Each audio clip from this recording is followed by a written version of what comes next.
अस्सलाम वालेकुम, good morning and a very warm welcome. आप देख रहे हैं न्यूज़ कैफ़े और मैं हूं ज़हरा रज़ा। जी हाँ, मैं हूं फ़हीम अब्बास। मेरी जानिब से भी आप तमाम नाजरीन को अस्सलामु अलैकुम और उम्मीद करता हूँ कि आप सब खैरियत से आज के दिन का एक अच्छा सा आगाज़ भी कर चुके हैं। प्रोग्राम का आगाज़ करेंगे। आज हम प्रोग्राम के पहले हिस्से में बात करेंगे कंटोनमेंट बोर्ड इलेक्शन के हवाले से। मुल्क भर में कंटोनमेंट बोर्ड इलेक्शन की काफ़ी धूम रही। गैर हतमी गैर सरकारी नताइज के मुताबिक पाकिस्तान तहरीक इंसाफ 60 सीटें हासिल कर पहले नंबर पर रही। नून लीग जबकि 59 सीट्स उसने हासिल की और उसका दूसरा नंबर है। आज़ाद उम्मीदवारों की बात करें तो 25 नशिस्तें उसने हासिल की, जबकि पीपल्स पार्टी सिर्फ 17 सीट्स ले सकी। MQM ने 10 सीटें हासिल की, जबकि जमाते इस्लामी ने 7 सीटें अपने नाम की। BAP और ANP के हिस्से में 2-2 नशिस्तें जो हैं वो आई। पंजाब की बात करें तो पंजाब में मुस्लिम लीग नून ने मैदान मार लिया। सिंध में पाकिस्तान तहरीक इंसाफ और पीपल्स पार्टी बराबर रहे। KPK में पाकिस्तान तहरीक इंसाफ को कामयाबी मिली, जबकि बलूचिस्तान में आज़ाद उम्मीदवार सबसे आगे रहे। तो ये सारी सूरत हाल है जो कि इलेक्शन कंटोनमेंट इलेक्शन बोर्ड की। इस हवाले से आज प्रोग्राम में बात करेंगे। हमारे साथ स्टूडियो में गेस्ट भी मौजूद हैं। जी हाँ, हमारे साथ आज स्टूडियो में इसी हवाले से बात करने के लिए मौजूद हैं जनाब आसिफ शेख जावेद साहब। आप तज्ज़ियाकार हैं और गुज़श्ता कई प्रोग्राम्स में हमारे साथ प्रोग्राम में शरीक हो चुके हैं, मुख्तलिफ मौज़ूआत पे अपना तज्ज़िया पेश कर चुके हैं। आज हम इस हवाले से बात करेंगे। अस्सलाम वालेकुम सर। अस्सलाम वालेकुम। कैसे हैं आप? अल्लाह का शुक्र, अल्हम्दुलिल्लाह। अच्छा, ये जो कंटोनमेंट इलेक्शंस होते हैं ये क्यों ज़रूरी होते हैं और PTI को या गवर्नमेंट को इससे क्या फ़ायदा हो सकता है, ज़रा इस बारे में थोड़ा सा बताइए। अच्छा, कंटोनमेंट के जो इलेक्शंस हैं वो भी बल्दियाती इलेक्शन की एक किस्म है। जहाँ पे छावनियाँ मुल्क में मौजूद हैं उसको कंटोनमेंट कहते हैं। तो वहाँ का निज़ाम तो कंटोनमेंट बोर्ड्स के पास होता है, उसके अलग इलेक्शंस होते हैं और उसके भी काउंसलर इलेक्ट होते हैं, वो प्राइवेट सेक्टर से ही होते हैं। उसको लीड ऑब्वियसली जो है वो आर्मी के डेजिग्नेटेड ऑफिसर कर रहे होते हैं, लेकिन नीचे काउंसलर और वाइस प्रेसिडेंट उसके इलेक्टेड होते हैं। पहले काउंसलर इलेक्ट होते हैं, उसमें से फिर वाइस प्रेसिडेंट इलेक्ट होते हैं। तो ये भी बल्दियाती इलेक्शन की एक किस्म है, लेकिन ये इसको आप ये कह सकते हैं कि ये कम आबादी वाले इलाकों में इलेक्शंस होते हैं। ठीक है। कंटोनमेंट की जाहिर है कि आबादियाँ जो हैं पूरे मुल्क में, अगर आप कराची को भी देख लें, जो कंटोनमेंट या DHA और क्लिफ्टन के जो एरियाज़ हैं वो इस तरह मासिस की आबादियाँ नहीं होती जिस तरह अगर आप नाज़माबाद, गुलशन इकबाल या लाहौर में आप ग्वाल मंडी या कोई भी उसमें पेशावर का कोई बाजार ले लें। तो ये कंटोनमेंट भी बल्दियाती इलेक्शन का एक हिस्सा है। उसी तरह के इसमें इलेक्ट होते हैं लोग। PTI को इससे क्या फ़ायदा? देखिए, फ़ायदा तो हुकूमत करने का भी क्या फ़ायदा, अपने लोग लाने हैं, अपनी पॉलिसी चलानी है। लेकिन बात यह है, इसमें देखा ये जा रहा है कि जैसे कि अभी आपने इंट्रो में भी बताया कि एक सीट का शायद फ़र्क है PTI और PMLN का। जी। तो ये हमारे लिए तो सारी जमातें बराबर हैं। कोई भी जमात हो पाकिस्तान का, अगर कोई पाकिस्तान के लिए कोई अच्छा कर रहा है, कोई भी जमात आ जाए। लेकिन PTI के जो क्लेम थे और जो PTI के दावे थे, इससे आपको ये पता चल रहा है कि ऐसी बात नहीं है कि दूसरी पार्टीज ख़त्म हो गई हैं या सारा पाकिस्तान इनके पीछे लग गया। अगर आप कराची की भी सूरत हाल देख लें तो कराची में भी दोबारा पीपल्स पार्टी ने पेनिट्रेट किया है। कराची में दोबारा जमात इस्लामी ने पेनिट्रेट किया है। 6 जगहों पे जमात इस्लामी रनर अप रही है। तो मैंने जैसे कहा कि सारी पार्टीज हमारी हैं, कोई भी पाकिस्तान के लिए या कराची के लिए अच्छा काम कर रहा है, करे, लोग आएंगे इलेक्ट होके हमारे लिए ही काम करेंगे ना। अगर कंटोनमेंट में मैं रह रहा हूँ और मेरे लिए कोई काउंसलर काम कर रहा है तो वेल एंड गुड। देखने वाली बात यह है कि वो जो दावे थे और क्लेम था कि जी PTI ने ऐसा कर दिया और सारे लोगों के दुख दर्द दूर कर दिए, तो ये PTI की हद तक एक लम्हा फिक्रिया है कि ऐसा क्यों हुआ कि लोगों ने देखे। आम तौर पे एक तासुर दिया जाता था जी पीपल्स पार्टी का रोल खत्म हो चुका है और पीपल्स पार्टी का कोई वोटर नहीं है। कैसे पीपल्स पार्टी को सीट्स मिल गई, जमात इस्लामी को कैसे मिल गई? कहते थे जमात को कोई वोट नहीं देता। तो कहने का मतलब ये है कि ये स्पेस बन रही है, ये स्पेस बन रही है। ये PTI को सोचना चाहिए, ख़ास तौर पे कराची में जहाँ पे उनके 14 MLAs हैं। तो यहाँ इतना स्ट्रेंथ होने के बावजूद अगर वो क्लीन स्वीप नहीं कर सके और ज़्यादातर लोग उनके और बड़ी बड़ी पोस्ट के, माशाल्लाह ऑनरेबल प्रेसिडेंट हमारे ऑनरेबल गवर्नर हमारे, ये सब कंटोनमेंट के इलाकों से, डिफेंस से। तो यहाँ भी देखे कोई मार्का तो लारा काम तो नहीं हुआ, बाकी लोग भी जीते, अच्छी बात है, मुकाबला तो फेयर हुआ, लेकिन पीटीआई के लिए सोचने की बात है। हाँ, सर जैसा कि आपने अभी कहा कि पंजाब में पाकिस्तान तहरीक इंसाफ को एक बड़ी शिकस्त का सामना करना पड़ा, झटका अगर हम उसको कहें तो। सर आप साउथ पंजाब में देख लें तो पाकिस्तान तहरीक इंसाफ की हार हुई, लाहौर में पाकिस्तान तहरीक इंसाफ की सीट्स नहीं उनको मिली, इसके अलावा मेरे ख्याल है बहावलपुर में, सबसे बड़ी बात पिंडी में जो है लाहौर, वहाँ पे पाकिस्तान तहरीक इंसाफ को सीट्स नहीं मिली। तो सर आप क्या समझते हैं, क्या वजूहात हैं और क्या ये आने वाले इलेक्शंस में एक अलार्मिंग सिचुएशन है, पाकिस्तान तहरीक इंसाफ को सोचना चाहिए? जी। आने वाले इलेक्शंस के लिए तो ये जो भी पार्टीज आई हैं वो इसी को मद्देनजर रख के तैयारी करेंगे। वो जो हारे हैं, जिनके रनर अप रहे हैं, वो सोचेंगे हम क्यों नंबर 2 पे रहे, हम क्यों नंबर 3 पे रहे। और जो कम मार्जिन से भी लोग जीते हैं, देखिए जीत तो गए, ठीक है, अच्छी बात है, लेकिन अगर कम मार्जिन से भी जीते तो बात सोचने वाली है कि अगर कोई 50-60 वोट्स का गैप है तो ये कोई इतनी बड़ी बात नहीं है। और पीटीआई के लिए तो खास तौर पे मैं देखे बार बार क्या कह रहा हूँ कि उनकी फेडरल में गवर्नमेंट है, केपीके में है, बलूचिस्तान में भी अलायंस है, ये उनके लिए सोचने की बात है कि वो जो उन्होंने पैगाम दिया कि जी ये खत्म हो गया, वो खत्म हो गया और ये पार्टी खत्म हो गई, ऐसा नहीं है, इस तरह से नहीं होता। और पीटीआई को अपने जो दावे उन्होंने किए थे, जो वादे किए थे, खास तौर पे मैं बार बार कहता हूँ, चूंकि हम कराची में बैठे और हमारी फर्स्ट प्रायोरिटी जो है वो जाहिर है ऑब्वियसली कराची है, तो जो कराची के लोगों के साथ वादे हुए और वो कोई भी वादा पूरा नहीं हुआ। सिर्फ इतनी सी मैं एक बात कर दूं कि अगर उन्होंने कहा कि जी हम वीआईपी कल्चर खत्म कर देंगे, सड़कें बंद नहीं हुआ करेंगी, वो भी सब वैसे ही हो रहा है। अगर कुछ सिक्योरिटी के मामलात हैं तो बिल्कुल ये ज़रूर ख्याल करना चाहिए, और वो ऑब्वियसली अगर बाय बुक चलना है तो सिक्योरिटी जो प्राइम मिनिस्टर की, गवर्नर की होगी, वो करनी है। लेकिन अगर आप जिसको भी कर्टेल कर सकते हैं, आप रोड ना बंद करें, आपने कहा जी हम इसको यूनिवर्सिटी बना देंगे, वो भी नहीं बन सकता, गवर्नर हाउस, उसमें भी टेक्निकलिटीज़ हैं, वो भी मान लिया। लेकिन कल मुझे इलेक्शन के दौरान एक साहब मिले, जब इलेक्शन होते संडे को, उन्होंने कहा कि यार हमारे एरिया से गवर्नर साहब इलेक्ट हुए हैं और फिर वो इमरान इस्माइल साहब गवर्नर बने।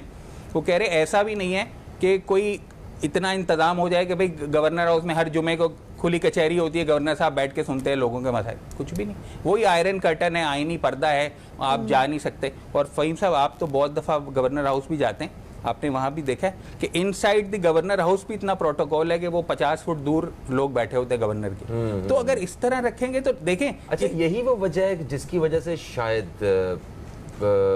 जो इस वक्त बरसर इक़्तिदार पार्टी है उसकी मकबूलियत में कमी आ जी बिल्कुल। देखें, आपने इससे पहले आने वाले किसी प्राइम मिनिस्टर ने नहीं कहा कि हम प्रोटोकॉल वीआईपी कल्चर खत्म करेंगे, किसी ने नहीं कहा कि हम कॉलेज बना देंगे, गवर्नर हाउस में यूनिवर्सिटी बना देंगे। जब आपने कहा है तो कुछ तो करें। मतलब एक कराची का एक आम आदमी है, वो देखे कि भाई मैं अपना दुख जाके अपने ऑनरेबल गवर्नर को, इज्जत माफ गवर्नर के सामने मैं अपना दुख बयान कर सकता हूँ, मेरे लिए गवर्नर हाउस का दरवाज़ा खुला है, जुमे की नमाज के बाद कचहरी होती है। कुछ तो ऐसा करें कि कराची के लोगों को पता चले कि ये पीटीआई की गवर्नमेंट जो है कराची के लोगों को अपने साथ रखना चाहती है। सर वो तो ठीक है, ये जितने भी वादे थे, जिसमें अभी तो नौकरियां, 1 करोड़ नौकरियां और 50 लाख घर भी हैं, और भी न जाने कितने वादों की एक लंबी लाइन है। क्या ये जज्बात में आके किए हुए वादे थे, या वादे करते वक्त इतना पता नहीं था, होमवर्क नहीं था? जब तो आपको क्या लगता है ये क्यों इस तरह की बातें आप कोई बात करेंगे, या कि वैसे ही कि मैं आपको आज एक बड़ी वाली गाड़ी गिफ्ट दे रहा हूँ, आप कहेंगे किसी को यार चलते फिरते? अच्छा, इसमें एक बात तो मैं ये कह दूं कि कितनी भी लोग तनकीद करते हैं, हम भी ज़ाहिर है कुछ प्रॉब्लम होता है तो बयान करते हैं, लेकिन इसमें एक बहरहाल बात ज़रूर है कि प्राइम मिनिस्टर की नेक नियति थी, वो चाहते थे कि लोगों के हालात बदलें। अब उसमें कुछ एग्जैजरेशन हो गई, एग्जैजरेशन हो गई कि लोगों ने इतनी उम्मीदें बांध ली कि ऐसा भी हो जाएगा, वैसा भी हो जाएगा, जो कि शायद उन्हें भी पता था कि फौरी तौर पे नहीं हो सकता या कुछ मुश्किलात होंगी। लेकिन इसमें कोई दो राय नहीं है कि वो एक नेक नियत आदमी है ऑनरेबल प्राइम मिनिस्टर, और वो करना चाह रहे हैं, लेकिन हुआ कुछ भी नहीं अभी तक। पीटीआई की मकबूलियत में कमी हुई है, और अगर अदाद-ओ-शुमार देखे जाएँ, जिनको हम देख के ये सारा हिसाब लगा रहे हैं कि 60 सीटें अगर पाकिस्तान तहरीक इंसाफ के पास है तो 59 सीटें जो हैं वो पाकिस्तान मुस्लिम लीग नून के पास। सिर्फ एक सीट के नंबर से तो अभी भी दोनों इक्वल पार्टीज लग रही हैं। जी बिल्कुल, मगर हकीकत ऐसी नहीं है, हकीकत में चीज़ें मुख्तलिफ भी हैं। पाकिस्तान मुस्लिम लीग के जो वोटर्स हैं वो बिखर चुके हैं, वो बहुत बड़ी तादाद में उस तरह मौजूद नहीं है जिस तरह पहले वो अपनी पार्टी के साथ थे। ये दुरुस्त बात है, और ये भी एक बात ज़रूरी है कि वो उनका जो पेनिट्रेट कर रहे हैं वो एरिया है पंजाब। जी जी जी। तो जहाँ से ज़्यादा उनको सीट्स मिली हैं वो पंजाब है, और बाकी सूबों में उनकी प्रेजेंस ना होने के बराबर है। अच्छा, PMLN का अगर आप देखें, हिस्ट्री देखें, तो उनकी प्रेजेंस आम तौर पे दूसरे प्रोविंसेस में कम रहती है। इस तरह इतनी कम नहीं होती जितनी अब हो गई है, लेकिन बहरहाल वो कभी भी उन्होंने यहाँ से कोई ऐसे विनिंग नंबर्स नहीं लिए दूसरे प्रोविंसेस से, खासतौर पे कराची से भी कम ही होते थे। लेकिन इस वक्त PMLN की बात नहीं हो रही, इस वक्त बात हो रही है PTI की। बात यह है कि अगर पंजाब को ले लिया जाए, और देखें ऐसा ही होता है कि अगर पंजाब से विनिंग सीट्स ले लें, विनिंग नंबर्स ले लें वो MNAs वहाँ से, तो प्राइम मिनिस्टर तो फिर उन्हीं का इलेक्ट हो जाएगा। तो ये तो शुरुआत है कि उनके लिए ये लम्हा फिक्रिया होना चाहिए कि अगर इतनी तादाद में सिर्फ कैंटोनमेंट से शुरू हुआ है, अब इसके बाद जनरल इलेक्शन भी होने, बल्दियाती सारे प्रोविंसेस में होने, पंजाब में भी होने, सिंध में भी होने, सारे प्रोविंसेस में। तो ये देखिए, इसी को आगे जो है लोग कंटिन्यू करेंगे। सही, जिस तरह की हवा चल रही होती है, वोटर फिर उसी को कंटिन्यू करते हैं। तो मैं ये समझता हूँ कि इनके लिए मुश्किलात बहरहाल ज़रूर हैं, और अगर ये अभी भी 2 साल हैं, कुछ ये काम अगर करना चाहते हैं, और कुछ काम ऐसे ज़रूरी होते हैं कि जो आम आदमी को, जैसे मैं हूँ, एक आम आदमी को नज़र आना चाहिए कि ये कुछ हो रहा है। हाँ, अगर आप कोई काम कर रहे हैं behind the wall, behind the curtain काम हो रहे हैं, बहुत अच्छे भी काम हो रहे होंगे, मैं तो मानता हूँ कि ये नेक नीयत प्राइम मिनिस्टर है हमारे, और बहुत ये चाहते हैं कि मुल्क की बेहतरी हो, लेकिन कुछ काम ऐसा हो जिसका फौरी इम्पैक्ट आम आदमी पर भी आ रहा हो। अब आप देखें, आप रोज़ आप सुनते होंगे कि जी स्टॉक एक्सचेंज जो है वो तो तीसरे चौथे आसमान से भी क्रॉस करने वाला है। तो आम आदमी जो नीचे है, जो दुकानदार है, रेडी वाला है, मिडिल क्लास है, जॉब कर रहा है, कम तनख्वाह वाला, उसकी हालत क्यों नहीं बदली? राइट। तो इंडस्ट्री, आप कह रहे हैं कि इंडस्ट्री लगती जा रही है, सड़कों का हाल देख लें आप, किसी सड़क से आप कराची एक्सपोर्ट प्रोसेसिंग जोन पहुंच के दिखा दें। मैंने मुर्तज़ा वहाब साहब को रिक्वेस्ट की, मैंने रज़ाक दाऊद साहब को रिक्वेस्ट की, देखें अगर आप इंडस्ट्री तक पहुंचने का जरिया ही नहीं दे रहे लोगों को, तो कैसे इंडस्ट्री चलेगी, कैसे लोग पहुंचेंगे? तो सर, बहुत सारा काम अगर सूरत हाल पे बात की जाए तो कराची में मेरे ख्याल है पीपल्स पार्टी और पाकिस्तान तहरीक इंसाफ की बराबर सीट रही, और पीपल्स पार्टी के लिए भी एक ये बहुत बड़ी परेशानी की बात है कि उन्होंने पंजाब में तो कोई भी सीट हासिल नहीं की, लेकिन पूरे पाकिस्तान में सिर्फ 17 सीटें वो हासिल उसने की है, जो कि बहुत कम है। उसके अलावा कराची की जो सबसे बड़ी जमात, जो कराची की पहचान थी, मुत्तहिदा कौमी मूवमेंट MQM, वो भी सिर्फ 3 सीटें कराची में हासिल कर चुकी। तो सर, आप क्या समझते हैं कि जो एक तो MQM का क्या डाउनफॉल कभी ख़त्म होगा, दूसरा कराची की जो सूरत हाल है, कोई काम नहीं है, ये वजह है पीपल्स पार्टी की इतनी कम सीट्स हासिल करने की? देखिए, मैं आपको बताऊं, वही सूरत हाल जैसे मैंने आपको अर्ज़ किया कि PMLN की जो पंजाब में वो फोकस करते हैं, इसी तरह से पीपल्स पार्टी सिंध को फोकस करती है। बल्कि इस दफ़ा तो मैं देख रहा हूँ कि कुछ उन्होंने कंटोनमेंट में भी सीट्स ले ली हैं, कराची में भी उनको कुछ सीट्स मिली हैं, जो कि आमतौर पर ऐसा नहीं होता, उनको भी सीट्स उन्होंने भी जीती हैं, उनका भी फोकस सिंध पे है। और ये गलत बात है, नेशनल लेवल की पार्टीज़ को कभी भी ये फोकस किसी एक प्रोविंस या सूबे पे, शहर पे नहीं करना चाहिए।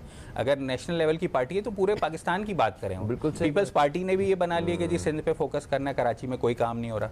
देखिए, जो बहुत सारा कराची का काम है वो तो पीपल्स पार्टी के ज़िम्मे है, सूबाई हुकूमत के ज़िम्मे कोई काम नहीं हो रहा। अच्छा, ये भी एक खौफ होता है ना कि हम काम करें तो क्रेडिट किसी और को ना मिल जाए। बस ये बहुत बुरी बात है। ये जो ये एक नफ्सियाती बीमारी है। हाँ, एक नफ्सियाती बीमारी है जिसकी वजह से आवाम का नुकसान होता है। हाँ, आवाम का नुकसान। देखें, आप जापान में देखें कि 15 दफ़ा असेंबली डिसॉल्व हो जाएगी, एक प्रोजेक्ट एक दिन भी डिले नहीं होता, क्योंकि सब जवाबदेह हैं, सबने जवाब देने के डिले कैसे हुआ। कोई भी प्राइम मिनिस्टर हो, उससे प्रोजेक्ट का ताल्लुक ही नहीं होना चाहिए। अब आप कराची का ले ले, ग्रीन बस, ये PMLN का प्रोजेक्ट था, और मैं तो, क्योंकि मेरा काम की नौयत ऐसी कि मुझे शहर के मुख्तलिफ हिस्सों में जाना होता है, तकरीबन सारे हिस्सों में मैं घूमता हूँ।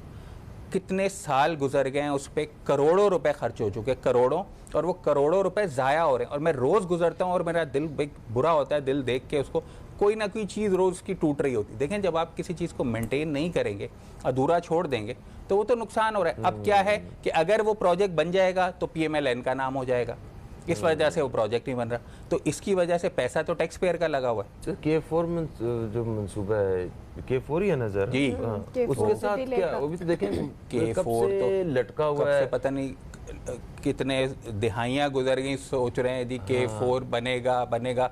कराची में, सिंगापुर में आपको पता है 5 डिसैलिनेशन प्लांट लगे हुए हैं। सिंगापुर की आबादी कितनी है? कराची से आधे से भी कम। तो कुछ काम करना भी चाहिए। सर, और पंजाब में अगर देखा जाए तो मुस्लिम लीग नून ने फिर काम किया है, इसी तरह KPK में भी पाकिस्तान तहरीक इंसाफ ने मेट्रो बसेस चलाई, काम किया। लेकिन वही कराची की बात की आपने, तो आपने कहा कि सिंध में उनका फोकस है, लेकिन कराची भी तो सिंध का ही हिस्सा है। अच्छा, क्लेम वो यही करते हैं कि कराची सिंध का हिस्सा है, कराची पे फोकस नहीं है। और फेडरल गवर्नमेंट भी आखिर कब तक ये पुरानों को इल्ज़ाम देते रहेंगे कि जी वो ये खराबी कर गए, वो खराबी कर गए। अब तो इनकी टर्म भी ऑलमोस्ट ख़त्म होने वाली है। अच्छा, क्या वाकई जो वफाकी हुकूमत है उसके हाथ पाँव कटे हुए हैं और सारा फैसला जो है वो सूबाई हुकूमत ने ही करना होता है? नहीं, ऐसा तो ये आवाम को बताया जाता है, ऐसा तो आवाम को बताया जाता है। सारे काम हो, जो करने वाले काम हैं जो वो कर रहे हैं, और जो नहीं करने हैं वो किसी के ज़िम्मे डाल दें। मेरा कंसर्न तो ये है कि जी कराची का तो बहुत लॉस हो रहा है। पीपल्स पार्टी भी कराची को फोकस नहीं कर रही, और PTI के इतने सारे MNAs होने के बाद आप देख लें कि कराची लावारिस है। सर, मुझे कराची तो लगता का है बुरा कि हाल सिर्फ कराची का ही नहीं सर, इंटीरियर सिंध में रहने वाले जो हमारे पाकिस्तानी बहन भाई हैं, वो बलूचिस्तान में रहने वाले और मतलब इस तरह रूरल एरिया में रहने वाले जितने भी लोग हैं ना, उनका भी अच्छा खासा लॉस बहुत। कोई तरक्की का उन्हें नहीं, तरक्की तो नहीं, उल्टा आप तो रिवर्स ट्रैक पे चल रहे हैं लोग। मतलब हमारे जो भी देही इलाके हैं, चाहे वो सिंध के हों, चाहे पंजाब के, बुरा हाल है। मैं तो कभी कभी कोई वीडियोस या कोई पिक्चर्स आती हैं तो दिल खून के आंसू रोते हैं कि किस तरह से लोगों का इलाज हो रहा है, किस जगह पे इलाज हो रहा है, किस किस्म का इलाज हो रहा है। फिर आप देखिए कोविड की सूरत हाल ने पूरे मुल्क के लोगों को तबाह किया है, पूरी इकोनॉमी को तबाह किया है, उसमें लोग इतने परेशान हैं, लेकिन कोई हुकूमत की तरफ से कोई पुरसाने हाल नहीं, ना सूबाई ना वफाकी हुकूमत। अच्छा सर, ये जो इलेक्शन होते हैं, कंटोनमेंट बोर्ड इलेक्शन, इसको क्या इस बेसिस पे हम जनरल इलेक्शंस को मतलब प्रिडिक्ट कर सकते हैं या कंपेयर कर सकते हैं? ये सही है, क्योंकि ये तो शहरी अर्बन एरियाज़ में होते हैं, तो ये हम जो बात कर रहे हैं वो सही है जनरल इलेक्शंस को हम? जी हाँ, मतलब इसको आप टोटली तो नहीं कह सकते कि कंटोनमेंट के जो इलेक्शन, मेरे ख्याल है हमारे साथ ये होता है, असर तो होता है, इम्पैक्ट तो होता है। और चूंकि ये पहले हो गए हैं, ये पहले हो गए तो मैसेज तो कन्वे हो जाता है, मैसेज तो कन्वे होता है, लेकिन इस तरह नहीं कि फुल फ्लैज यही रिजल्ट होगा, ऐसा कोई भी नहीं कह सकता, और ऐसा होता भी नहीं है। आप देखें ना, बाई इलेक्शन में वो अपनी जीती हुई सीट हार जाते हैं अक्सर लोग, तो ये तो अनप्रेडिक्टेबल बात है, लेकिन जनरली ऐसा होता है, हो जाएगा। सर, अभी ये जो इलेक्शंस हुए हैं, जो उम्मीदवार थे जो मुंतखब हुए हैं इस वक्त, मतलब इनके मुंतखब होने से उन इलाकों को क्या क्या फ़ायदा पहुंच सकता है, या किस जगह पे मतलब उनको कोई सहूलत हो गई या कुछ उनके मसाइल हल होने के चांसेस बढ़ गए? देखिए, बात ये है कि ये जो काउंसलर इलेक्ट हुए हैं, ये बुनियादी तौर पे क्या रोल प्ले करते हैं? ये ब्रिज का रोल प्ले करते हैं, जो रेजिडेंट्स हैं, जो शहरी हैं, उनके और कैंटोनमेंट बोर्ड्स के दरमियान। अब बहुत सारे मामलात ऐसे होते हैं जो वो डेजिग्नेट कर देते हैं काउंसलर्स को, कैंटोनमेंट बोर्ड्स के, उनके इख्तियार में दे देते हैं कि ये फ़लाँ फ़लाँ काम आप सड़कों की जो है मुरम्मत, या पानी की फरहमी, या बिजली की फरहमी, या कोई भी काम वहाँ पे तरक्याती काम हो रहे तो काउंसलर के ज़िम्मे कर देते हैं, और वो उसको मॉनिटर कर रहे होते हैं। तो क्योंकि बार बार जाके सरकारी दफ्तरों में काम करवाने मुश्किल होते हैं, हमारे यहाँ जो कल्चर है, तो इस वजह से हम लोग चाहते हैं, और इस वजह से हमें ये सहूलत मिलती है कि अगर ये काउंसलर हमारे हैं तो ये हमारे काम वहाँ पे करवा सकते हैं और ब्रिज का रोल कर सकते हैं। सर, हमने बात की ओवरऑल कंटोनमेंट बोर्ड इलेक्शंस के हवाले से। आप क्या समझते हैं, PTI तो वैसे नंबर 1 पे रही है, पहला नंबर उसने हासिल किया है, 60 सीटें। अब इसके बेसिस पे हमने बात की कि जनरल इलेक्शंस का कंपैरिजन हो सकता है या नहीं। 3 साल हुकूमत पूरे कर चुकी है और हुकूमत बड़ी कॉन्फिडेंट नज़र आती है। उसका कहना है कि माशी अशारिये बहुत बेहतर से बेहतरीन की तरफ जा रहे हैं। इंडस्ट्रीज़ बढ़ रही हैं या ग्रो कर रही हैं, लार्ज स्केल मैन्युफैक्चरिंग अच्छा परफॉर्म कर रही है, इसके अलावा एक्सपोर्ट्स वो कह रहे हैं बढ़ रही है। तो सर, मैं ये पूछना चाहूँगी कि ऑन पेपर्स तो हमें ये चीज़ नज़र आ रही है, लेकिन आवाम महंगाई की वजह से बहुत परेशान है, तो वजह क्या है? एक आम आदमी को अगर ये सारी माशी अशारिये बेहतर हो रहे हैं तो आम आदमी को इसका फ़ायदा क्यों नहीं पहुंच रहा? जी, यही सवाल तो मेरा सबसे है और हुकूमत से भी है कि अगर इतना ही सब कुछ बेहतर हो रहे हैं और इतने ही ग्राफ्स बेहतर हो रहे हैं तो लोगों की हालत क्यों नहीं बदल रही? पेट्रोल की आप प्राइस ले लें, उससे सारी चीज़ों पे इम्पैक्ट आता है। पेट्रोल कहाँ से कहाँ जा रहा है, डॉलर आपका कहाँ से कहाँ जा रहा है, कह रहे रेवेन्यू बढ़ रहा है। 165 रुपए का, 164 का, 163 का डॉलर था, 170 का होने वाला है। तो रेवेन्यू तो इस हिसाब से बढ़ रहा है कि आप उसको एक्सचेंज रेट से मल्टीप्लाई कर रहे हैं। जिस दिन वो जितने का डॉलर होगा उस एक्सचेंज रेट से मल्टीप्लाई करके उतने ड्यूटी टैक्स, सेल्स टैक्स जमा हो रहे हैं। तो अगर FBR कह रही है कि हमारा रेवेन्यू बढ़ रहा है तो ये तो एक्सचेंज रेट की वजह से बढ़ रहा है। तो मैं नहीं समझता कि, जाहिर ऐसा नहीं होता कि मुल्क में कोई भी काम ना हो रहा हो, तरक्की ना हो रही है, लेकिन वो एक तो इनविजिबल है और उसकी स्पीड बहुत कम है। फिर इंडस्ट्री की अगर आप बात करें, देखिए मैं आपको कराची की बात बता दूं, इंडस्ट्री में चीज़ें बन रही हैं और उन्होंने एक्सपोर्ट होना है। इंडस्ट्री का बुरा हाल है, गैस की सप्लाई नहीं है, बिजली है नहीं, सड़क नहीं है। अगर आप 2 बड़े इलाके हैं, लांडी है जहाँ पे एक्सपोर्ट प्रोसेसिंग जोन है, पाकिस्तान का सबसे बड़ा एक्सपोर्ट प्रोसेसिंग जोन है, आप वहाँ पहुँच के दिखाएं। जो हुकूमत के अरबाब इख्तियार है वो अपनी गाड़ी पे पहुँच के दिखाएं। हम किस तरह पहुँचते हैं वो मैं जानता हूँ और अल्लाह जानता है। साइट है, सबसे बड़ा इलाका है, आप देखें क्या हाल है वहाँ पे। जो पहुंच नहीं सकता वहां पे आदमी, और जहाँ अगर 40 मिनट दूर हो पोर्ट, बंदरगाह 40 मिनट दूर हो और वो 2 घंटे और 40 मिनट में पहुंचेगा, कैसे कॉम्पीट करेंगे हम लोगों के साथ? तो बुनियादी काम किए जाएं। ख़ासतौर पे मैं कह रहा हूँ कराची की बात कि प्राइम मिनिस्टर भी, कराची सनती हब है, कराची पाकिस्तान का बहुत बड़ा माशी हब है। कराची की वजह से पाकिस्तान की इकॉनमी में बहुत बड़ा रोल है कराची का, पाकिस्तान की इकॉनमी। तो कराची पे तवज्जो दें, इसकी सड़कें बनाएं, इसकी इंडस्ट्री को चलाएं और फिर एक्सपोर्ट बढ़ाने की कुछ बात हो। फिलहाल तो देखें, अगर फिगर्स की बात करते रहेंगे तो फिगर्स तो वो भी अपनी दे रहे हैं, अपोजिशन भी अपनी फिगर्स दे रही है, आम आदमी का बुरा हाल है। हाँ जी, हाँ ऐसे ही है बिल्कुल। अदाद-ओ-शुमार की बात करें तो वो तो गुज़श्ता जो हुकूमतें हैं जिन पे मौजूदा हुकूमत इल्ज़ाम भी लगाती रही है पाकिस्तान की इन हालात का, उनके पास भी इतने इतने बड़े पुलंदे हैं अपने मार्कों के कि जनाब हमने ऐसा ऐसा काम किया हुआ, ये किया हुआ। तो ये नहीं कह सकते कि सिर्फ इन्हीं के पास आदाद-ओ-शुमार है। अगर आप आदाद-ओ-शुमार को लेके बैठ जाएं तो आप दुनिया के जो तरक्की याफ्ता मुल्क हैं या जो तरक्की कर रहे हैं मुल्क, उनसे लगेगा कि हम भी उनके नज़दीक हैं। आप बाहर निकल जाएं तो ऐसी कोई सूरत हाल नहीं है। कॉलर हमारे साथ है, इन्हें शामिल करते हैं। अस्सलाम वालेकुम जी, कौन है हमारे साथ? वालेकुम सलाम, फहीम भाई, इम्तियाज पाकिस्तानी आपके साथ। जनाब इम्तियाज साहब, कैसे हैं आप? अल्हम्दुलिल्लाह सर, सारी बातें हैं। एक बात और इजाफी कहूँगा, हमारे गुलिस्तान जौहर में जो अभी कंटोनमेंट का इलेक्शन हुआ और जो हमारे इलाके के काउंसलर साहब थे, जीशान फारूक, जीशान नाम है उनका, उन्होंने अच्छा काम किया। कोई अच्छा काम करे तो उसकी तारीफ करना भी, कहते हैं ना स्पोर्टमैन स्पिरिट वाली वो बात होती है, करनी चाहिए।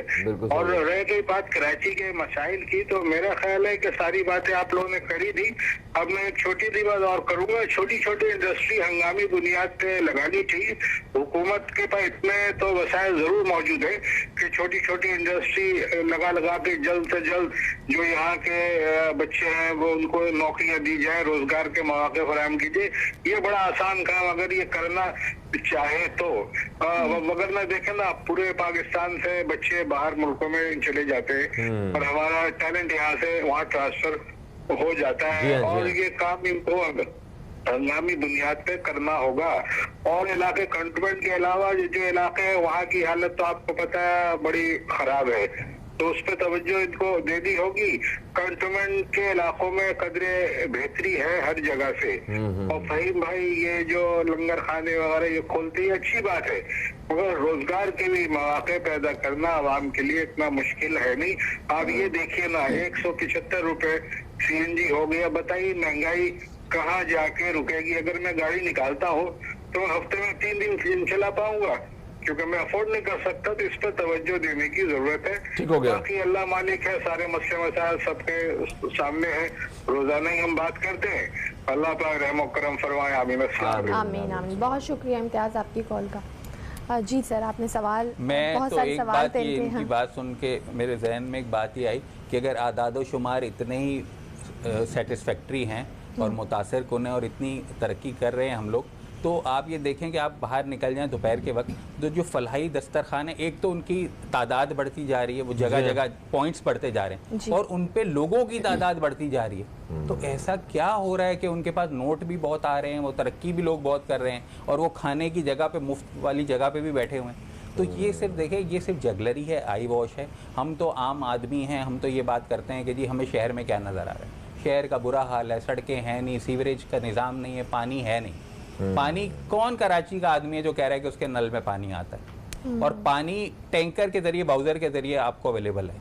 आप जितने मर्जी लाखों का पानी ले लें, पूरी इंडस्ट्री जो है वो लाखों रुपए का पानी महीने का खर्च करके ले रही है, लेकिन उनको वो पानी उनके टैप में दस्तयाब नहीं है। तो ये मिसमैनेजमेंट है। जी हाँ, तो नो डाउट। तो ये वजह क्या है, कराची को कोई ओन क्यों नहीं करता? देखिए, कराची पीपल्स को पार्टी करने है की तो वो वजह नहीं करती। जी फेडरल बिल्कुल। देखिए, जैसे आपने कहा कि एमक्यूएम का यहाँ असर रसूख कम हुआ, उनकी इस कैंटोनमेंट में देख लें सीट्स भी कम आई। जी, पीटीआई को मसला ये है कि अगर हम कर रहे हैं तो क्रेडिट पीपल्स पार्टी ले रही है। पीपल्स पार्टी समझ रही है कि हमें तो कराची से वोट नहीं मिलना, तो हम कराची में क्या करें, जहाँ से उनको वोट मिल रहे हैं वो वहाँ फोकस कर रहे हैं। तो इस सिलसिले में क्या हो रहा है कि कराची के अवाम पे सर है, कराची के अवाम का नुकसान हो रहा है। और पहले ही कोविड में बहुत हमारा नुकसान हुआ और इसके बाद अब जो है अभी भी हम लोग संभल नहीं पाए और कोई हमारा पुरसाने हाल नहीं है। हमें तो बस इधर उधर लॉलीपॉप दे दिया जाता है कि ये 1100 अरब आएंगे। वो कहाँ गए वो 1100 अरब? वो तो लोग उसकी बरसी भी मना चुके हैं उस ऐलान की। तो वो कहाँ गए 1100 अरब? 11 अरब भी नहीं आए, 1100 तो दूर की बात है। तो अच्छा। सिर्फ आदादो शुमार पे ना रहें, बस ग्राउंड पे काम होना चाहिए। अच्छा, मौजूदा हुकूमत जो है, ठीक है, अगर ये अदाद शुमार की बात करते हैं तो साथ साथ रीजंस भी बताते हैं कि इस वजह से ये नहीं हो रहा, ये मसाइल है। जैसे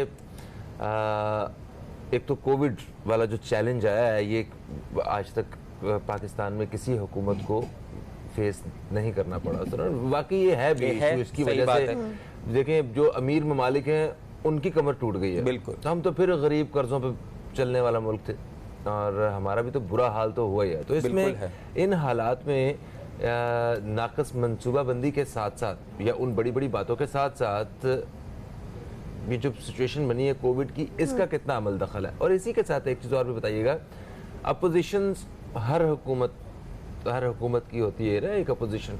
बिल्कुल। तो ये अपोजिशन कितनी बड़ी रुकावट रही है इस हुकूमत के लिए काम करने के लिए? ज़रा इस बारे में भी थोड़ा सा अपना तजिया पेश कीजिएगा। ऑपोजिशन का तो देखें कोई रोल ही नहीं है। ऑपोजिशन का कोई रोल नहीं है। कोई रोल नहीं है? कोई रोल नहीं है। उनका रोल नामंजूर करनी है? कुछ भी नहीं। अच्छा। वो कोई ऐसी पोजीशन में नहीं है कि वो इनका कोई भी काम रोक सके, कोई बिगाड़ सके, कुछ भी नहीं। जो ये करना चाहते हैं वो कर रहे हैं, जो ये नहीं करना चाहते वो नहीं कर रहे हैं। ठीक है। ऑपोजिशन का इसमें कोई अमल दखल नहीं। हाँ, ये बात ज़रूर है कि कोविड की वजह से बहुत नुकसान हुआ और इनको इसमें मुश्किलात, चैलेंजेस का सामना रहा और इससे निकलने में जाहिर है कि हमारे भी बहुत इकोनॉमी का भी लॉस हुआ। लेकिन बहरहाल अब देखें, अब कोविड भी गुजर गया है और कोविड से, ठीक है, और कोविड से पहले भी हमारा क्या हो रहा था, कोविड से पहले भी क्या होता है। बल्कि कोविड की वजह से तो देखिए बहुत सारी जो डोनर एजेंसीज थी या जो लैंडिंग एजेंसी, उन्होंने भी आपको रिलैक्सेशन दी कि जो आपकी इंस्टॉलमेंट थी उन्होंने रिलैक्स कर दी कि अभी ना दें, इससे अगली दफ़ा दे दें। तो हमने वो पैसा भी अंदर अपने मुल्क में लगाया, इंफ्रास्ट्रक्चर पे, डेवलपमेंट पे। अच्छा, देखिए बहुत दफ़ा ऐसा हुआ ना कि आपको रिलैक्सेशन भी मिली। जी। तो अच्छा, फिर बहुत सारी चीज़ें आपने उससे सीख भी ली। आपके लोगों को, आम आदमी को भी अब देखें ऑनलाइन की अवेयरनेस हो गई है। जी हाँ। तो इसका भी आइंदा चल के फायदा होगा। तो ब्लेसिंग इन डिस्गाइज भी होता है। लेकिन अगर सिर्फ और यही कर दें, सिर्फ इसी पे रख दें कि कोविड, तो ये तो अभी 1.5 साल की बात है, उससे पहले क्या हो रहा था और अब आज क्या हो रहा है। बिल्कुल आपने सही कहा। बहुत शुक्रिया आसिफ शेख जावेद साहब, आप प्रोग्राम में तशरीफ़ लाए और आज हमने बहुत ही इंपॉर्टेंट पॉइंट्स को हाईलाइट किया। मज़ीद बात करेंगे, लेकिन वक्त हुआ है प्रोग्राम में एक ब्रेक का। प्रोग्राम के ब्रेक के बाद एक और मौजू को शामिल गुफ्तगू करेंगे। कहीं मत जाइए, देखते रहिए न्यूज़ कैफ़े।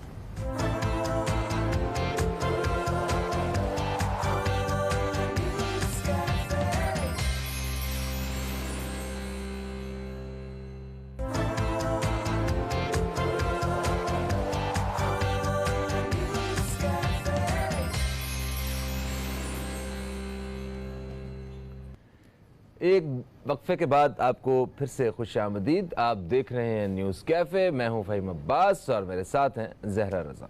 प्रोग्राम के दूसरे हिस्से में हम दाखिल हो चुके हैं, जहां हम नहायत ही अहम मौजू पे बात करने वाले हैं और इस मौजू पे हम मतलब बहुत दफ़ा अपने प्रोग्राम में जिक्र कर चुके हैं, बात कर चुके हैं, इस मसले के हवाले से बात कर चुके हैं।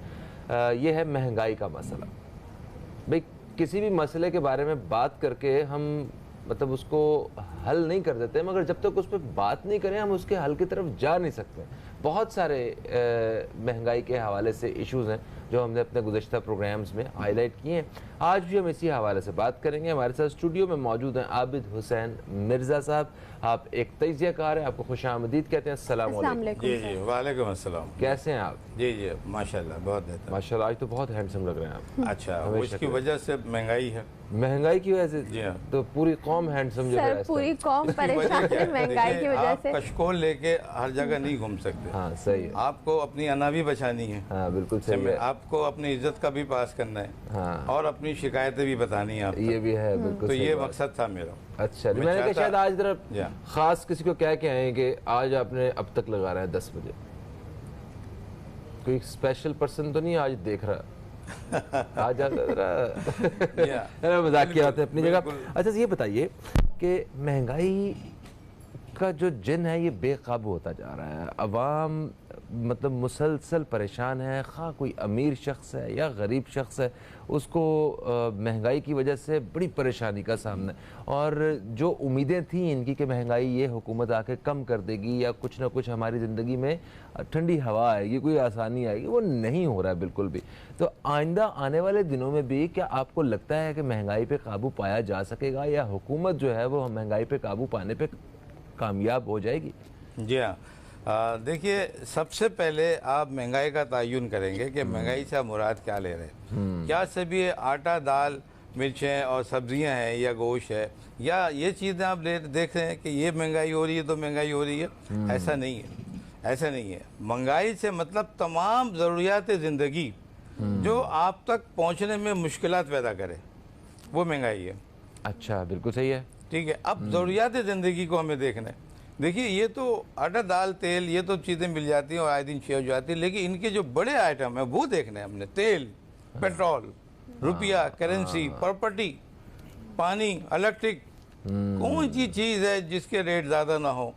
अच्छा, वो चीज़ें जो आप तक हम तक पहुंचती हैं, ना सिर्फ ये कि जो सही रेट जो मुकर्रर है, जो चैम्बर में बैठ कर तय किए गए थे, वो ख्वाब हम ये नहीं कह सकते कि वो भी सही तय हुए थे, लेकिन जो हम तक आप तक पहुंचते वो भी नहीं पहुंचते। वो भी ट्वाइस और थ्राइस इसलिए पहुंचते हैं हमारे तक। भाई ये सब कुछ क्या चीज़ है? ये तो हमने आपने पिछना ही है ना। अब हुकूमत कोई भी आए, जब तक आप कंसेप्ट नहीं क्लियर करेंगे अपना कि आपको आवाम को रिलीफ देना है, आपका अवाम ये आपके मुल्क के अपने अवाम है भाई, आप इनको खिलाफ सोचते हैं।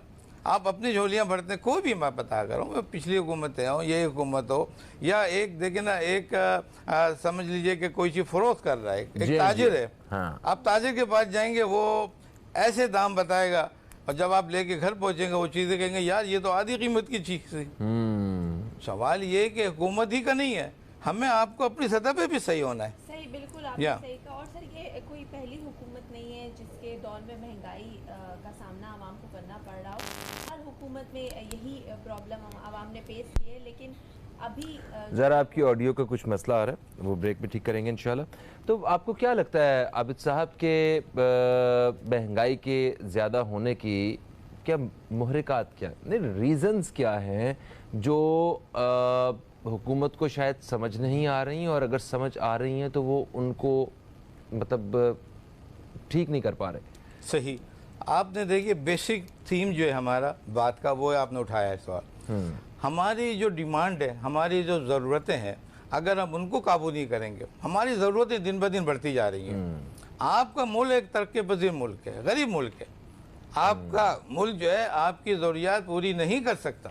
बिल्कुल सही है, सही है। इसकी वजह क्या है कि हम पहले दिन से स्ट्रगल कर रहे हैं कि हम ऐसी चीज़ें अपनी प्रोडक्शन करें और उस प्रोडक्शन को अपनी ज़रूरियात से बढ़ा दें, ताकि हमें चीज़ें खरीदने में और हमें इस्तेमाल करने में आसानी हो। बिल्कुल सही है। जबकि पहले दिन से या कुछ हो रहा हम अमल नहीं कर सके। चाहिए ना, हमारी करेंसी जो थी रुपया, हम उसको स्टेबल नहीं कर सके। चाहिए ना, जब आप तो रुपया स्टेबल नहीं करेंगे तो आप देखिए कितना बोझ आप पे पड़ेगा।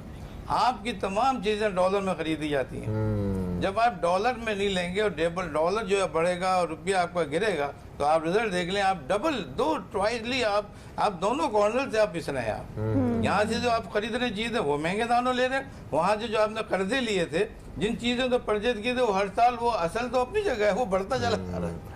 सर, महंगाई के हवाले से बात हो रही थी ब्रेक पे जाने से पहले, और हम बात कर रहे थे कि बहुत सारे ऐसे फैक्टर्स हैं जिसकी वजह से महंगाई में इजाफा हुआ है, जैसे कि इंटरनेशनल मार्केट में अगर देखा जाए तो ऑयल प्राइसेस में, पेट्रोल प्राइसेस में इजाफा हो रहा है, जिसकी वजह से शौकत तरीन साहब का कहना है कि यहाँ जितनी भी अशिया ज़रूरियात है वो महंगी हो गई हैं। उसके अलावा कोरोना के बायस जहाँ सारे मुल्कों पे अफेक्ट हुआ, महंगाई हुई, सप्लाई चेन में प्रॉब्लम हुई, उस वजह से भी महंगाई में इजाफा हुआ है, और भी बहुत सारे फैक्टर्स हैं। तो सर आप क्या कहेंगे, ये हुकूमत की नाकामी है या फिर ये ऐसे फैक्टर्स हैं जिनको हम अवॉइड नहीं कर सकते? देखिए, आप सही कह रही हैं। इससे पहले फ़हीम साहब ने बड़ा अच्छा क्वेश्चन उठाया था, उसमें ये सब चीज़ें जवाब मौजूद होगा हमारा। अच्छा। हमारे जो इकोनॉमिस्ट हैं, जो माहिर हैं हमारे, जो हमारे मुल्क की इकनॉमी चलाते हैं, उनका फ़र्ज है ये, वो ऐसी पॉलिसी मुरतब करें अपने मुल्क के लिए जिससे महंगाई आपके कंट्रोल में आएगी।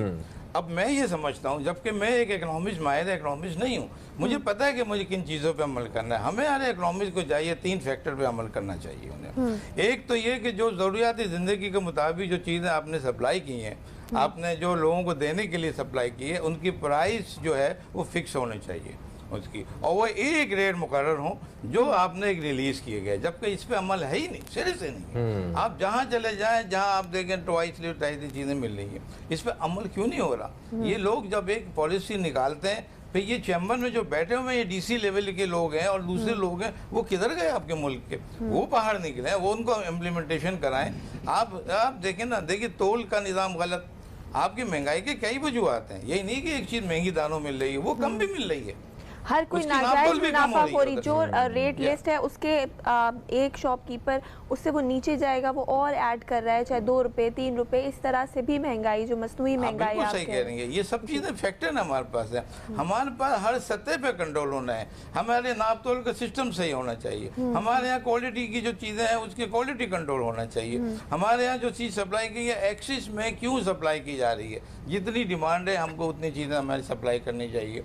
फिर दूसरा फैक्टर जो सबसे इम्पोर्टेंट है वो ज़ाया का, लॉसेस का है, समझे ना। हम इतनी चीज़ें ले लेते हैं और जब उनको ज़ाया करते हैं, फर्ज कर लें एक किसान है, अब किसान बैठा हुआ है, अगर बारिश नहीं हुई है, वो प्रोटेक्शन के लिए बैठा हुआ है कि पानी चाहिए, पानी नहीं सप्लाई किया गया। अच्छा, अब जब फसलें हमारी तैयार हो गई, वो बारिश आ गई, सैलाब आ गया, वो सब उसमें चली गई हैं। अच्छा, फिर बीच में माफिया आ गया, उसने जब सामान आ गया, गंदम भी, चावल भी सब जमा हो गया, वो उसने स्टॉक कर दिया, रंदोद कर दिया, वो मालूम हुआ वो बाहर ही नहीं निकाला उसने, वो उधर ही ज़ाया हो गया। आके ये सब चीज़ें जो डेबिट्स हो रहे हैं, ये लॉसेस हो रहे हैं, आपकी मुल्क की चीज़ें, आपकी हुकूमत क्यों नहीं कंट्रोल कर रही है? ये हुकूमत का काम है। सही। अच्छा देखें, चीज़ें कुछ चीज़ें ऐसी हैं जो हम खुद प्रोड्यूस करते हैं, कम से कम वो यहाँ के रहने वाले लोगों की पहुँच में होनी चाहिए। जैसे गंदम जो है, उसके लिए किसी को तकलीफ़ नहीं होनी चाहिए पाकिस्तान में रहते हुए कि हमें गंदम का एक आटे का 5 किलो का पैकेट लेना है या 10 किलो का पैकेट लेना है, 20 किलो का, तो उसके लिए जेब पे वो वज़न नहीं होना चाहिए। ये बुनियादी चीज़ है ना सर। दालें हो गई, घी के पैकेट हो गए, बच्चों की दवाइयाँ हो गई, ये सारी चीज़ें, दूध हो गया। बदकिस्मती से हमारे यहाँ यही वो सारी चीज़ें हैं जो आए दिन जो है ना वो महंगी हो रही हैं और आवाम की पहुंच से बाहर होती जा रही। तो देखिए, जो प्राइस हुकूमत अनाउंस करती है कि आपको ये चीज़ इतने में मिलेगी, वो भी इतनी नॉन रियलिस्टिक प्राइस होती है कि जो बेचने वाला है वो कहता है हम इस पे बेच ही नहीं सकते, या जो प्राइस वो कह रहे हैं इस पे तो हमें मिलता ही नहीं, हम कैसे आप तक करें। तो ये पूरा जो सिस्टम है, जो स्ट्रक्चर है, इसको कैसे ठीक होना चाहिए? ये ठीक करने के लिए डोर का सिरा क्या होगा, ज़रा इस बारे में अपनी रहनुमाई कीजिए। सबसे पहले हमें एक चीज़ पर गौर करना होगा कि आप एक मुसलमान हैं, अल्लाह का कानून है, आपको ईमानदारी जहन में लानी होगी, आपको कॉन्शियस लेवल अपनी नीयत साफ रखनी होगी। आज हमारी हुकूमत ये सोच ले कि मुझे अपने किसी बंदे को पैसा नहीं देना है और साफ और शफाफ निज़ाम कायम करके मुझे लोगों तक जो है ज़रूरियाती ज़िंदगी की चीज़ें पहुँचानी है, उन तक मुझे जो मुश्किलात हैं उनको दूर करनी है, तो हर हुकूमत कामयाब हो सकती है। यहाँ हमारी हुकूमत है अपनी ही चीज़ें जो उन्होंने अपने जो अखराजात पूरे किए थे, जो लॉस गए, वो पहले पूरा करने के उसमें लग जाती है। तो हम और आपकी चीज़ें क्या कितनी अलमिया है ये कि आटा दाल चीज़ें महंगी हो रही, चलो पेट्रोल अपनी जगह है, वो भी हो रहा है, समझे ना। आप देखिए ना, प्रॉपर्टी खरीदने जाते हैं आप, वो आसमान से बातें कर रही है जी। एक बंदा जो 20,000 और 30,000 कमा रहा है, वो 10,000 15,000 किराए के मकान में कहाँ से दे सकता है? बिल्कुल सही कह रहे है हैं ना। आपको हर सतह पे प्राइस लिस्ट लगानी है, हर सतह पे, प्रॉपर्टी की सतह पे लगानी है। अगर आप कुछ कॉस्मेटिक की चीज़ें खरीदने जा रहे हैं, आपकी इम्पोर्टेड चीज़ें हैं, आपके एक्सपोर्ट कर रहे हैं, वो चीज़ें सबको आपको प्राइस लिस्ट में लेके आना है आपको।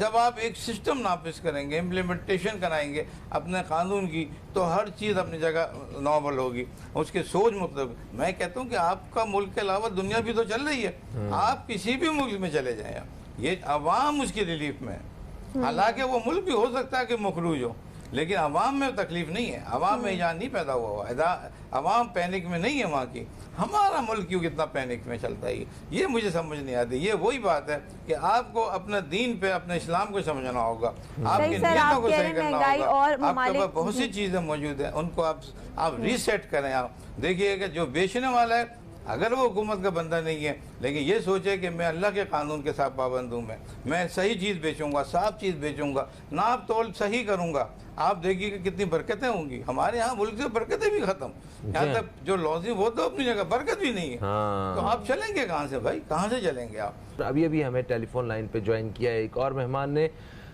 एक नौजवान सोशल वर्कर हैं और इनसे भी अक्सर हमारी मुलाकात होती रहती है शो में। शुजात बरनी साहब, अस्सलाम वालेकुम शुजात, आपको मेरी आवाज़ आ रही है? हेलो, लाइन ड्रॉप हो गई है। अच्छा, लाइन ड्रॉप हो गई, ठीक है। आबिद हुसैन साहब, हम बात कर रहे थे माफियाज के हवाले से जाते जाते, ठीक है, कि माफिया जो है, इन्होंने माफियाज ने भी बड़ा नुकसान पहुंचाया। तो कभी कभी तो ये ऐसा लगता है कि हुकूमत से भी ज़्यादा ताकतवर हैं ये, जो काबू नहीं हो पा रहे, और ऐसे सरेआम मतलब खुलेआम जो है वो चीज़ों की कीमतें बढ़ा रहे हैं और बड़े धड़ल्ले के साथ, इनको कोई रोकने वाला नहीं है, ऐसा लगता है कभी कभी। तो ऐसी जहाँ फिजा कायम हुई हो, वहाँ पे तो वाकई महंगाई को काबू करना बहुत मुश्किल बात है। आप बिल्कुल सही फरमा रहे हैं। इसमें दो ही चीज़ें हैं, आपके मुल्क को नाकाम करने में दो चीज़ों का बड़ा हाथ है, एक माफिया, दूसरी अपोजिशन। अपोजिशन जब तक वो अपोजिशन में है, समझ लीजिए कि मुल्क के फेवर में नहीं होती, वो उसने हुकूमत को गिराना होता है। हुकूमत की कोई भी पॉलिसी है उसको अगेंस्ट जाएगी, उसको बहुत सी चीज़ें स्ट्राइक करना, दूसरी चीज़ें। मैं तो अपोजिशन के हिसाब से ये कहता हूँ कि आप एक बिल पास करना चाहिए, जब इलेक्शन एक मरतबा हो गए आप सब खामोश हो जाएं, जब नेक्स्ट इलेक्शन होंगे उससे कुछ अर्सा पहले सबको अलाउ करें। मगर अपोजिशन का किरदार जमहूरी हुकूमत में बहुत ही अहम होता है कि वो हुकूमत और बेसिकली जो अवाम के मसाइल होते हैं उसको उजागर सेनेट है ना, असेंबली है, असेंबली में करो बात, सड़क पे कोई नहीं आएगा, मेरा अपनी राय है। और आप मुल्कों को देख लें, दुनिया को देख लें, कौन से लोगों का फैसले सड़कों पे होते हैं। सड़क पे ना आते तो ये हुकूमत भी ना आती, ये भी सड़क पे ही आके आए हैं। भाई देखिए ना, आज से पहले इमरान खान सड़क पे कितने अरसे रहे, कौन से कामयाब हो सके? सब धरना बंद करना पड़ेगा ना। समझता हूँ लोगों को सोचना चाहिए, आपको जो फैसला करना है असेंबली में करें, सेनेट में करें। एक तो ये, दूसरा माफिया ग्रुप जो है, ये माफिया ग्रुप इतना मजबूत है, ये हुकूमत के साथ भी बैठा है, ये अपोजिशन के साथ भी बैठा है, इनकी बहुत बड़ी लाभी है ये। आप अगर माफिया कंट्रोल हो गया, आपका मुल्क तरक्की पे आ गया। ये कंट्रोल करना इंतहाई मुश्किल है। अब दूसरी तरफ मैं बात करता हूँ जो नेचुरल चीज़ है हमारी, देखिए प्रोडक्शन आपको हर कीमत पे बढ़ाना होगा, ठीक है, महंगाई अपनी जगह, महंगाई तो बढ़ रही है, लेकिन दूसरी तरफ आप हुकूमत को दे क्या रहे हैं, आवाम को दे, सैलियाँ उनकी कम है, समझे। आपके पास जो चीज़ें खाने की मतलब वो शॉर्टेज हो गई है, वो माफिया ग्रुप और दूसरे लोगों की वजह से। अब वो आपके हमारे तक चीज़ पहुँच नहीं रही, जब पहुँचेगी नहीं, अप्रोच में नहीं आएगी, तो महंगे दानों आप खरीदेंगे ना। सही बात है। जब आप महंगे दानों लेंगे तो वो चीज़ होगी, तो आपको हर सूरत में इतनी प्रोडक्शन करनी है, इतनी मार्केट में चीज़ें डाल देनी है कि लोग उसको बासानी परचेज कर सकें, महंगाई कम होगी। अब प्रोडक्शन आपकी कैसे बढ़ेगी? मैं ये कहता हूँ कि देखिए, मैं समुद्र की बात करता हूँ, ये समंदर जो आपका मिडिल ईस्ट से होके आ रहा है, सिंध आ रहा है, सिंध से होता हुआ जा रहा है आपका बलोचिस्तान, इसमें इतनी वाफर मकदार में जो है ज़ख़ीरी चीज़ें मौजूद हैं, आपकी हर ज़रूरत की ज़िंदगी की मौजूद है। इतना पेट्रोल है, इतना सोना है, आप सितलत से लेके आप पंजाब के लेके आप जाएँ इंडिया के बॉर्डर तक जाएँ, आपको मालूम है ये वही समंदर है जो दुनिया में जा रहे हैं। यही समंदर पेट्रोल है जो यहाँ से बरामद हुआ है, सऊदी में है और जितने मिडिल ईस्ट में। आप कोशिश तो करके देखें। बिल्कुल सही, समझे ना, बिल्कुल आपने सर, एक फील्ड को बिल्कुल छोड़ दिया। चीजों से माला माल है, बिल्कुल। पेट्रोल इतना आपको मिल जाएगा, सोना आपको इतना मिल जाएगा, इतने आपको कीमती पत्थर आपको मिल जाएंगे। आप पहाड़ों को ढूंढे तो सही, सर्च तो करें आप उन चीजों का। मैं ये समझता हूँ कि अगर मुल्क को आप चाहते हैं कि अच्छी सतह पे जाए, और महंगाई तो दूसरी बात है, और सिर्फ महंगाई कंट्रोल ना हो, आपका मेयार जिंदगी बुलंद हो जाए। सही, बिल्कुल आपने सही कहा सर। प्रोडक्शन के हवाले से कि प्रोडक्शन को बढ़ाना चाहिए, लेकिन मेरे ख्याल है शॉर्टेज की वजह से हमारे मुल्क में महंगाई नहीं, यहाँ पर तो प्रोडक्शन हो रही है। जो ज़ख़ीरा अंदोसी कर लेते हैं, जो चीज़ें ऑलरेडी मौजूद हैं उनको मतलब छुपा लिया जाता है एक तरीके से, और मसनूई महंगाई क्रिएट की जाती है। वो एक बड़ा मसला है। एक तो कुदरती महंगाई है, फिर उसके बाद आप नाजायज़ मुनाफाखोरी कर रहे हैं, जिसका दिल चाह रहा है वो अपनी मनमानी कीमत पे जो है वो चीज़ें फ़रोख्त कर रहा है। तो ये सारे फैक्टर्स हैं जो कि मतलब महंगाई को मज़ीद बढ़ा रहे हैं। दूसरा ये कि महंगाई हर दौर में रही है, पाकिस्तान की हिस्ट्री उठा के देख रहे हैं, लेकिन उस वक्त सैलरीज़ भी कहीं ना कहीं बढ़ती थी, आपकी क़ुव्वत ख़रीद इतनी लिमिटेड नहीं हो जाती थी जितनी अब हो गई है। तो ये जो फैक्टर है, इस वजह से आवाम का बड़ा बुरा हाल है। बात वही आ रही है। और सर अगर इकोनॉमिक इंडिकेटर्स की हम बात करें तो हमारी जीडीपी 4% तक चली गई है, एक्सपोर्ट्स बढ़ी हमने देखा, रेवेन्यू कलेक्शन ज़्यादा हुआ, ट्रेड डेफिसिट बहुत ज़्यादा कम हुआ, जो कि अच्छी बात है। लेकिन अगर फिर भी हमारा महंगाई ज़्यादा है, फिर भी पेट्रोल की कीमतें बढ़ रही हैं, फिर भी हमारी करेंसी जिस हिसाब से डेप्रिशिएट हो रही है, तो सबसे ज़्यादा तो इसका भी अफेक्ट पड़ता है, क्योंकि आप वही एक चीज़ पहले इतने डॉलर्स में अगर ख़रीद रहे हैं, वो तो आपको ज़्यादा पैसे देने पड़ रहे हैं उसके लिए। तो सर डॉलर बढ़ने की वजह क्या है? आप बिल्कुल सही कह रही हैं। इसमें बहुत से फैक्टर है। कंक्लूजन मैं कर देता हूँ, ये कि बहुत बड़े क्वेश्चन हैं ये। देखिए, माफिया हमारे पास आ गया। अगर हमने माफिया कंट्रोल कर लिया, माफिया क्या है, माफिया कीमतें कैसे बढ़ाता है, एक तरीका वही ज़ख़ीरा अंदोज़ कर दी। दूसरी चीज़ें क्या है कि मार्केट में एक चीज़ मौजूद है, उसको एकदम शॉर्ट कर दिया आपने। एक तो ये कि आपके पास एक्सेस थी, अमाउंट थी, आपने फ्यूचर के लिए उसको डिपॉजिट कर लिया, आगे जाके वो चीज़ महंगी होगी तो बिक जाएगी। एक तो ये सिंपल हो गया। दूसरा, आपने मार्केट से एकदम डिमांड बढ़ रही है। फर्ज कर ले, आपने सोचा, माफिया ने सोचा कि आटे के बगैर तो ये चल ही नहीं सकता, जो आटा उठा के घुमा दिया, मार्केट से जो गायब कर दिया। अब हुकूमत देख रही है कहाँ है। अरे भाई, हुकूमत को पता है, हुकूमत अपने कमरे में बंद कमरे बैठ के मुज़ाकरात करे अपने आदमियों से, अपने लोगों से, वो सब बताएंगे आपको। अच्छा, इन सारे मतलब निज़ामों को तवाज़ुन में रखने के लिए एक हुकूमती मशीनरी भी काम कर रही होती है ना, तो वो जो हुकूमती मशीनरी है वो कहाँ पे है और उनका क्या किरदार है इस हवाले से? एक तो ज़ेब वाज़ेह कीजिएगा, और सवाल का दूसरा जुज़ में वो भी शामिल करता हूँ।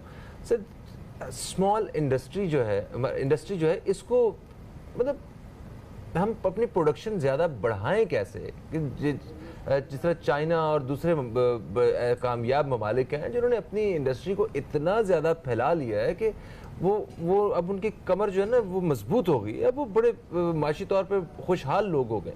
हमारे यहाँ इस चीज़ का भी मसला है, जो काम करने वाला है, जो इंडस्ट्री वाले हैं, जो एक्सपोर्ट करने वाले हैं और जो भी हैं, उन सब के इतने मेजर इश्यूज हैं कि देखें हमें ये होता है, ये होता है, ये होता है, हुकूमत की तरफ से ताउन नहीं है, बिजली नहीं है, किसी को कुछ नहीं है, किसी को कुछ नहीं। तो ये भी सारी चीज़ें ज़रा साथ जहन में रखिएगा, हुकूमती मशीनरी और ये इंडस्ट्री को बढ़ाना। आप बिल्कुल सही कह रहे हैं। हुकूमत को देखिए, मेन रीज़न तो हुकूमत ही है, लेकिन आपकी हुकूमत आपसे जो आवाम से सिंसियर ही ना हो तो भी ये कुछ भी नहीं हो सकता। हुकूमत के जितने भी जो कारिंदे हैं, मैंने पहले भी ये अभी भी इसी प्रोग्राम में कहा था कि जो लोग कमरों में बैठे हुए हैं, जो हाई लेवल के लोग हैं, जो डिप्टी कमिश्नर के लोग हैं, जो प्रोविंशियल सतह पे आपके और जो वफाकी सतह पे जो हुकूमत को चला रहे हैं, वो कहाँ हैं? वो मशीनरी किधर है? वो बाहर ही नहीं निकलती ना, अंदर कमरों में बैठी हुई है, वहीं से अपने ऑर्डर निकाल रही है, वहीं से कह रही है कि आप ये कर लें, वो कर लें, बयान आप दें। खाली बयान से कुछ नहीं होता, आपको प्रैक्टिकल होना पड़ेगा। हुकूमत के आदमी को बाहर आना होगा। कानून की इम्प्लीमेंटेशन इंतहाई ज़रूरी है। जब तक कानून आप नाफिज नहीं करेंगे, उस पर अमल दरामद नहीं कराएंगे, आपके मुल्क में कुछ भी नहीं हो सकता। समझे, ये तो हुकूमत की जिम्मेदारी है जो नहीं कर रही है पूरा। हर हुकूमत इसमें फुकदान का शिकार है। जहाँ भी मुल्क तरक्की कर रहे हैं उनमें कानून की इम्प्लीमेंटेशन मजबूत है, कानूनदारी है। हम आपको सबको कानून की पासदारी करनी होगी। दूसरी बात है स्मॉल इंडस्ट्री की बात, हमने खुद तबाह किया, हमारे मुल्क ने खुद अपनी इंडस्ट्री को तबाह किया, हुकूमत ने तबाह किया। शुरू में जितने लोगों के पास, देखिए शुगर इतनी होती थी हमारे मुल्क के अंदर, चावल इतना होता अभी था, भी शुगर बहुत है, हर दूसरे बंदे को शुगर है सर। जी हाँ, तो काफी इतनी हो गई थी कि हम शुगर के शिकार हो गए। मगर वो इंडस्ट्री अब कहाँ गई, खत्म हो गई, बंद होने लग गई। इसलिए कि कुछ लोग मुखालफिन चला रहे थे, यानी अपोजिशन ग्रुप में थे, तो हुकूमत में आके उनको बंद करा दिया कि तुम कैसे चला रहे हो भाई, तुमने टैक्सेस दिए नहीं दिए, तुमने क्या प्रदर्शन की थी, उस पर इतना दबाव डाल दिया, वो बेचारे मुल्क छोड़ने लग गए। चल, जो दूसरे लोग थे इंडस्ट्री के, मेरे दसियों दोस्त हैं जो बंद करके इंडस्ट्री मुल्क से बाहर चले गए, बाहर जाके लगाई है। मैंने पूछा कि ये क्या हो रहा है, कहने लगे यार आए दिन हुकूमत का बंदा कोई बैठ जाता है आके। बिल्कुल सही कहा। अच्छा सर, ऐसे नहीं चलेगी हुकूमत, आपको सिंसियर होगा, आपको फ्री हैंड देना होगा। इनको फ्री हैंड देंगे, इनको एतमाद में लेंगे तो ये चलाएगी आपके। सर हुकूमत का तो कहना है कि स्मॉल स्केल जो मैन्युफैक्चरर हैं, जो छोटे सनतकार हैं, उनको तो हमने बड़ी सहूलतें दी हैं, बड़े बेनिफिट्स दिए हैं और लार्ज स्केल मैन्युफैक्चरिंग भी बढ़ रही है। सर प्रोडक्शन मेरे ख्याल से बढ़ रही है, लेकिन एक और वजह ये भी है महंगाई की कि जब आप हमारा रॉ मटेरियल बहुत ज़्यादा मैन्युफैक्चर करते हैं, लेकिन हम वैल्यू एडेड सर्विसेज या जो प्रोडक्ट्स हैं वो मैन्युफैक्चर नहीं कर रहे हैं। तो मेरे ख्याल है वहाँ पे हुकूमत को ध्यान देना चाहिए कि हम सारा अपना जो रॉ मटेरियल है वो एक्सपोर्ट कर देते हैं और फिर इम्पोर्टेड आइटम्स जो हैं वो वैल्यू एडेड सर्विसेज के साथ उसको इंपोर्ट करते हैं। तो ये भी वजह है। आप बिल्कुल सही कह रहे हैं भाई। मैन्युफैक्चरिंग की बात आती है, क्या मैन्युफैक्चर कर रहे हैं आप? हैं नेशनल मोटर, आपका मोटर विकास सुजुकी मोटर, दूसरी मोटर का पाकिस्तान का सबसे बड़ा इदारा था, खत्म हो गया, खत्म हो गया। आज उसका कोई भी निशान नहीं है। वो गाड़ियाँ किधर गई? अब नहीं बन रही हैं, समझे ना। मोटरसाइकिलें नहीं बन रही हैं, जो भी चीज़ आ रही बाहर से आ रही है। यहाँ तक कि आप इवन मैं समझता सुई लेने जाएंगे ना आप, वो भी आपके मुल्क में नहीं बनेगी, वो भी बाहर से लाना पड़ेगी आपको। यार ये सब कुछ क्या है, आपको पूरी सतह एक मशीन, देखिए डिवीजन होती है, डिपार्टमेंट होते हैं, एक डिपार्टमेंट आपके मुल्क का ये जो मैन्युफैक्चरिंग की तरफ दे वो किसी से मुतासिर। सर शॉर्टली बताइएगा, देखिए इमरान खान साहब जो हैं वो भी यही चाहते थे कि किसी न किसी तरह नौकरियां जो है वो क्रिएट की जाएं, आवाम के लिए जो है ना फ़ायदा कुछ हो। तो क्यों नहीं क्रिएट हो पा रही नौकरियां, जबकि हमारे पास इतनी स्पेस मौजूद है, बेरोजगार लोग हैं, बड़े टैलेंटेड लोग हैं जो काम करना चाहते हैं, एनर्जी से भरे हुए नौजवान, उनको क्यों नहीं किसी सम्त लगाया जा रहा है इस तरह? देखिए ज़रूर लगाया जा रहा होगा, ये अंडरग्राउंड काम चल रहा होगा। अच्छा जी हाँ, बिल्कुल चल रहा है, बिल्कुल चल रहा है। अभी यहाँ सिंध में पुलिस की भर्तियाँ आई हैं, दूसरी आई हैं, बिल्कुल अच्छी बात है। नताइज इसके मुस्तक़बिल में आएंगे, शफाफ सिस्टम डेवलप हो रहा है, मुस्तक़बिल में नताइज आएंगे सिस्टम में। पुलिस में भी ये जो काम हो रहा है, इसमें कुछ लोग इदारे उसको सुपरवाइज कर रहे हैं और मैं समझता हूँ भर्तियाँ हो रही हैं और मुल्क की सतह पे भी होनी चाहिए, कुछ जगह हो रहा है काम। बिल्कुल सही। Thank you so much Abid साहब, क्या बात है आपकी। और आज हमने महंगाई के हवाले से बात की है। बस ये वो मामलात हैं, वो मसाइल हैं जिनको हल करने के लिए इंतहाई संजीदा होना पड़ेगा हर शोबे को, ख़ास तौर पे हुकूमत को और आवाम को भी। इंशाल्लाह आपसे कल फिर मुलाकात होगी। फ़हीम अब्बास को, ज़हरा रज़ा को, न्यूज़ कैफ़े टीम को दें इजाज़त। खुदा हाफ़िज़। पाकिस्तान जिंदाबाद।